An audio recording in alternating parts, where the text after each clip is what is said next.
जब दूल्हा सेहरा पहन के बैठ जाता है तो सलामियां देने का सिलसिला शुरू हो जाता है। और हिंदी में इसे नियोग कहते हैं।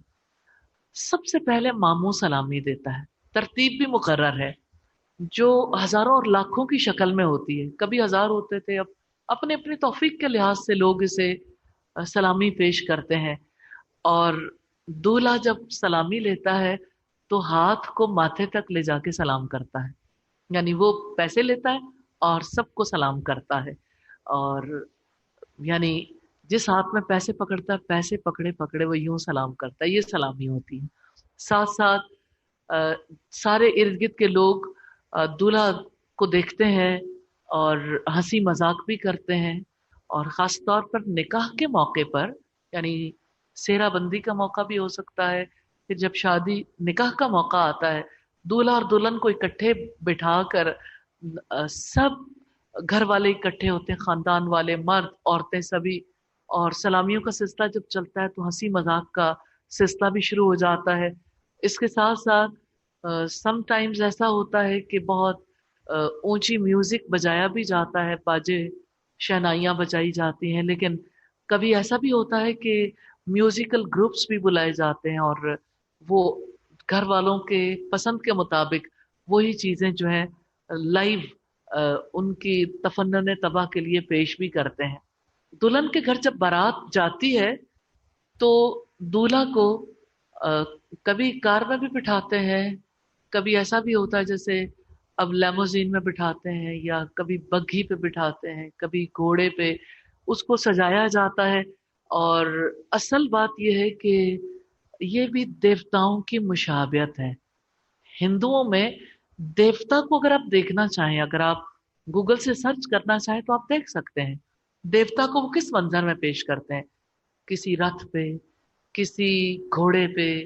और आम हालात में तो लड़का चाहे यानी जिंदगी भर ना बैठा हो, लेकिन शादी के मौके पर किसी न किसी देवता से मुशाबियत जरूर हो जाती है, जो रथ पे सवार होकर जंगें किया करते थे और फिर जंग जीत कर दूसरे की सल्तनत पर कब्जा कर लिया करते थे।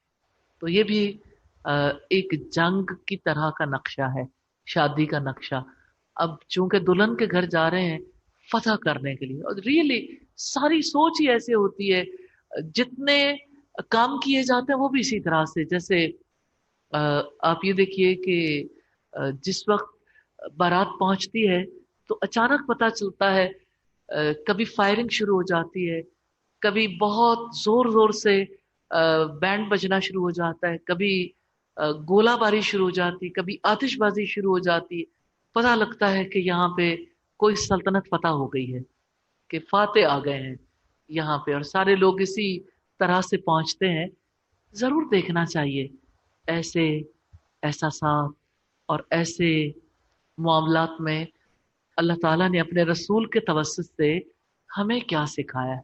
दुल्हन वालों के साथ ऐसा मामला करना, भले से सब लोग ट्रेडिशनली इसे बर्दाश्त भी कर जाएं, लेकिन अल्लाह के रसूल सल्लल्लाहु अलैहि वसल्लम ने जब अपनी बेटी की शादी की, जब आप निकाह करते थे, क्या आप भी चढ़ाई के मूड में जाते थे? लक़द कान लकुम फी रसूलिल्लाहि उस्वतुन हसना। बिला शुबह यकीनन अल्लाह के रसूल की जिंदगी में तुम्हारे लिए बेहतरीन नमूना है। तो बारात जिस वक्त जाती है और उसमें, अब ये देखिए, अगर दूर की बारात भी है तो करीब जाके वो पूरा एहतमाम करते हैं दूल्हे के लिए, चाहे घोड़े का हो, बग्घी का हो, कार का हो। लेकिन लश्कर का समा जरूर होता है।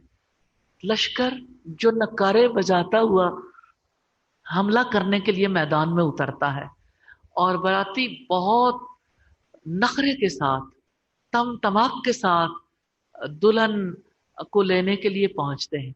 आप तकब्बुर तो देखिए दूल्हा वालों का, कि दूल्हा वाले जब जाते हैं तो वो अपने आप को बहुत बड़ी चीज समझ के जाते हैं। और ऐसे मौके पर जब आतिशबाजी होती है, जब बैंड बजाए जाते हैं, जब रक्स किए जाते हैं, अब तो बात बहुत आगे निकल गई ना। किस तरह से दूल्हे वाले जब पहुंचते हैं तो उन्हें लड़कियां जो है उन पर फूल निछावर करती हैं, और आगे बढ़ के उन्हें फूल पहनाए भी जाते हैं। फिर इसी तरह से और भी बहुत कुछ, यानी हर आने वाले दिन में कितनी नई चीजें शामिल होती चली जा रही। घोड़े पे कोई आए, बारात के रवाना होने से पहले एक रस्म बाग पकड़ाई भी है, यानी अ, बहनें जो है भाई को, घोड़े पर जब बैठता है भाई तो अ, बाग पकड़ाई लेती हैं। ये उनका लाग कहलाता है कि ये बहनों का हक है। और अजीब बात है, शादी का मौका है, सारे ही फकीर हो गए। बहनें जो हैं वो भाई से कहती हैं हमें हमारा लाग दो, और गीत गाती हैं। और शादी पर बहनों को खुश करना अच्छा शुगुन समझा जाता है। और इस मौके पर जब लड़का या लड़के के घर वाले, बाप समटाइम्स बाप भी आगे बढ़ के देते थे, लेकिन लड़के के हाथ से दिलवाते हैं। और लड़का जो है उस वक्त अपने आप को दुनिया का बादशाह समझ रहा होता है, सखी बादशाह, जो अपनी बहनों को लाग दे रहा है। और अपनी बहनों को जो है वो दे के अपने आप को यूं समझता है कि जैसे उसने दुनिया बांटी है, कोई एक मुल्क दे दिया, किसी खित्ते को पकड़ा दिया। और उनकी तरफ यूं देखता है जैसे बादशाह अपनी कमजोर रियाया को देखते हैं। तो ये सारे उमूर जो है वो इस एहसास के तहत अंजाम दिए जाते हैं। और फिर आप देखें कि हर रस्म में दूल्हे के अंदर फूंक भरी जा रही है, और वो फूंक बढ़ती चली जा रही है। दूल्हा जो है वो फटने के करीब है, क्योंकि उसके अंदर अपनी जात की बड़ाई का एहसास इतना भर चुका है। अब वो सारे उसमें इतना इतना बड़ाई का एहसास भर देते हैं। और जानते हैं, बाहमी ताल्लुकात में दूल्हा फट पड़ता है। दूल्हे से जो कुछ भी करवाया जाता है लगता तो ऐसे है, दुल्हन तो समझती है कि दूल्हा यानी इस मौके पर मेरी तरह बहुत सारे अच्छे ख्यालात में होगा। और दूल्हा जो है वो किसी और ही एहसास में आता है। फाते के तौर पर आने वाला अपनी बीवी के साथ हुस्न मामला करने का कब सोचता है? वो अपने रब को कब याद कर सकता है? इस मौके पर वो कौन सी दुआ देगा? इस मौके पर वो कोई यानी अपनी दुल्हन के साथ कब अच्छी बात करेगा? कब दुल्हन को इत्मीनान देने वाली कोई बात करेगा? उससे भी जो बात करेगा वो भी तकब्बुर से भरी हुई होगी कि हम लोग ऐसे हैं, और हमने इस मौके पे ये किया, और हम इस तरह से करते हैं, और आपकी तरफ से हमारे साथ ये किया गया। यानी वो जो ताल्लुक, इतना खूबसूरत ताल्लुक है, वो ताल्लुक इतने बड़े लश्कर में ही कहीं उड़ा जाता है।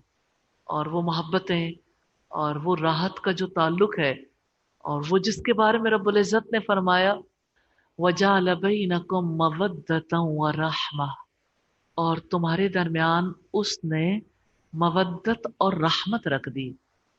तो वो मवद्दत और रहमत तलाशी करते रह जाते हैं सारी जिंदगी। जाने बग्घी में थी, जाने लाग में थी, जाने सलामी में थी, जाने वो खारे में थी, जाने वो सेहरे में थी। इनका निकाह से क्या ताल्लुक है? इसको जिस किस्म का फेस्टिवल बनाया गया, इनमें से कौन सी रस्म है जिसकी वजह से दूल्हा और दुल्हन के ताल्लुकात अच्छे होते हो? दूल्हा और दुल्हन के लिए तो इतना खर्च करने के बावजूद अच्छे ताल्लुकात के लिए कोई काउंसलिंग क्लासेस भी नहीं होती। हर कोई दुल्हन को तैयार कर रहा है कि अब तुमने जहां जाना है, तुमने डट के रहना है, दबना नहीं है। क्योंकि मुकाबला जो है जंग है, इस जंग में फाते बनना है। दुल्हन भी फतह करना चाहती है, दूल्हा भी फतह करना चाहता है। तो जाहिर है मोहब्बत कहाँ से होगी? जंग ही होनी है ना। हर कोई अपनी अपनी जगह पे। दुल्हन जब बहुत खूबसूरत दिखती है तो उसे लगता है कि दूल्हा मेरे पे मर मिटेगा। तो दूल्हा तो अभी ये एक्सपीरियंस करके आया है, वो कभी सोचेगा फलां ने मुझे सलामी दी थी माजरत के साथ। मैं इसलिए ये सारी बातें आपके सामने रख रही हूँ कि देखिए, रियलिटी की ग्राउंड पर देखें तो एक इंसान के अंदर ये एहसास पैदा हो सकते हैं, और होते हैं। दूल्हा भी कितने तजर्बात से गुजर के दुल्हन तक पहुंचता है, और दुल्हन भी कितने ही तजर्बात के बाद दूल्हा के पास जाती है। वो कब सबसे पहले दूल्हा के पास पहुंचाई जाती है, उसके लिए भी बहुत सारी हर्डल्स हैं। जरूर देखना चाहिए ऐसे एहसासात और ऐसे मामलात में अल्लाह ताला ने अपने रसूल के तवस्सुत से